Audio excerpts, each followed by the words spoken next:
Day 18 of 96 kg to 75 kg. As usual ഇന്ന് നമ്മൾ നടക്കാൻ ഇറങ്ങിയിട്ടുണ്ട്. പാർക്കിലാണ് ഇന്ന് നടക്കാൻ ഇറങ്ങിയിട്ടുള്ളത്. ഇന്ന് വേറെ വർക്കുകളൊന്നും ഇല്ലാത്ത കാരണം തന്നെ നേരം 5:15 5:30 ആകുമ്പോഴാണ് നടക്കാൻ വേണ്ടിയിട്ട് ഇറങ്ങിയിട്ടുള്ളത്.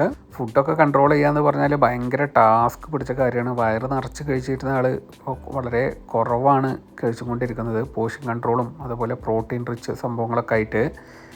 എന്തായാലും നമ്മുടെ ഒരു പ്രതീക്ഷ എന്ന് പറഞ്ഞാൽ നന്നായിട്ട് വെയിറ്റ് കുറയും, എൻ്റെ ഒരു ടാർഗറ്റിലേക്ക് എത്തിക്കാൻ പറ്റും എന്നുള്ളതാണ്. ഫുഡിനേക്കാളും ഈ നടത്തത്തിലാണ് എൻ്റെ പ്രതീക്ഷകൾ കൂടുതൽ കിടക്കുന്നത്. കാരണം ഇതൊരു റൂട്ടീനായി കിട്ടിയാൽ അടിപൊളിയാവും, പിന്നെ ഒന്നും ബാധിക്കില്ല.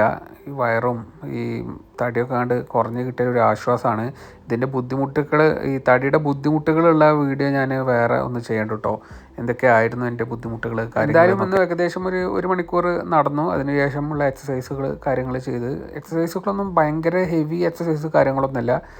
ജസ്റ്റ് ബോഡി ഒന്ന് മസിലൊക്കെ ഒന്ന് റിലാക്സ് ചെയ്യാനും അതുപോലെ തന്നെ ഒന്ന് സ്ട്രെച്ച് ചെയ്യുന്ന പരിപാടികൾ മാത്രമാണ് ഞാൻ ചെയ്തുകൊണ്ടിരുന്നിരുന്നത്. എന്തായാലും ഇത് ലോങ് പ്രോസസ്സാണ്. ഒരു 180 ദിവസത്തെ ടാർഗറ്റാണ് വെച്ചിട്ടുള്ളത്. അതിൻ്റെ ഉള്ളിൽ നമ്മൾ ആ ടാർഗറ്റിലേക്ക് എത്തുമെന്ന് വിചാരിക്കുന്നു. ഇന്ന് 67 മിനിറ്റ് നടന്നു, 4.95 കിലോമീറ്റർ.